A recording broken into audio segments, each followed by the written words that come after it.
Om Swastiastu, warganet yang beriman. Kali ini saya akan membacakan masih tentang Bapak Dalam, yaitu ide dalam Watu Renggong menggempur Kerajaan Blambangan. Pada tahun 1512 Masehi, ide dalam Watu Renggong melakukan penyerangan ke Kerajaan Blambangan atas ketersinggungan beliau terhadap Raja Blambangan Sri Juru. Diceritakan ketersinggungan ini karena penolakan pemimpinan terhadap putrinya.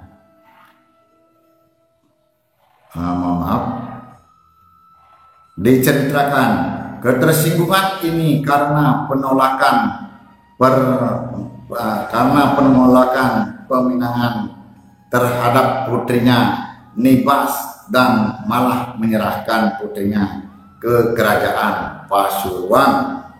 Sri Juru alias Bima Koncar adalah Raja Blambangan ke-8 yang bertahta pada tahun 1472 Masehi sampai tahun 1512 Masehi. Putra dari Menak Simbar atau keturunan dari Sri Bima Sili Kepakisan alias di dalam Wayan Kepakisan. Putra pertama Sri Soma Kepakisan. Diceritakan Raja Bali dalam Watu Renggong menyampaikan lamaran terhadap putri Raja Blambangan yang bernama Nibas. Jawaban atas lamaran tersebut belum bisa diputuskan oleh Raja Blambangan. Untuk maksud itu, Raja Blambangan mengutus seorang pelukis wanita ke Bali dengan tugas untuk melukis wajah sang raja agar mengetahui dengan pasti keadaan fisik Raja Bali. Setelah tugasnya selesai, maka sang pelukis kembali ke Blambangan dengan membawa hasil lukisannya. Ternyata yang dilukis tidak sesuai dengan sebenarnya. Lukisan itu menggambarkan Raja Bali berkepala botak, tangkuk menonjol, badan pendek dan gemuk dengan posisi ngangkang dan memperlihatkan kemaluan yang besar, tetapi batangnya bengkok. Gambar ini dihaturkan kepada sang putri yang menyebabkan kebencian tiada tara. Sang putri berkata, lebih baik tidak menikah dan terus menjadi perawan tua dibandingkan bersuamikan orang seperti demikian apabila dipaksakan untuk menikah dengannya. Lebih baik aku bunuh diri terjun ke laut. Untuk apa menikah tetapi seumur hidupku akan menderita. Semua ini adalah tipu muslihat dan kelicikan dari si Bima Sili, saudara sang putri yang lahir dari istri penawing yang tidak ingin saudarinya menikah dengan Raja Bali. Nibas adalah putri dalam Juru yang lahir dari ibu permaisuri Keniteng. Akibat penolakan sang putri, maka ayahnya Ide Dalam Juru tidak berkenan menyerahkan putrinya kepada Ide Dalam Watu Renggong, malah menyerahkan putrinya ke Pasuruan. Penolakan pinangan ini menyebabkan Ide Dalam Watu Renggong kecewa berat dan menaruh dendam. Karena itu dikirim pasukan tempur Dulang Mangap sebanyak 1.600 orang dengan 25 perahu. Pasukan tempur yang dipimpin oleh Patih Kyai Ularan keturunan Arya Tumenggung itu bagaikan pasukan Kalantaka yang siap untuk mencabut nyawa sebelum berangkat. Dalam berpesan, wahai paman Patih Ularan, berangkatlah, semoga mendapatkan kejayaan. Ini ku berikan sebilah keris Ki Baru Teki dan tombak Ki Kebo Teng. Apabila berhasil, jasa paman dapat memenuhi dunia. Namun pesanku, apabila saudara Mindonku mati, janganlah dipenggal lehernya. Kyai Ularan mengaturkan hormat dan menyatakan bersedia menjalankan pesan dalam. Tidak diceritakan perjalanan mereka setelah tiba di Blambangan. Kebetulan bertemu dengan Ide Dalam Juru yang sedang beranjang sama di pantai. Segera disergap oleh pasukan Blambangan. Terjadi perang tanding yang hebat, saling serang. Kyai Ularan mendapat serangan balasan, menderita luka terkena sumpitan. Dalam keadaan demikian, Kiai Ularan mengamuk, lupa pada pesan ide dalam, mengakibatkan ide dalam juru gugur. Kepalanya terpenggal, penggalan kepala ide dalam juru yang pada telinganya terdapat hiasan permata merah. Nomor 8 dibawa oleh Kiai Ularan.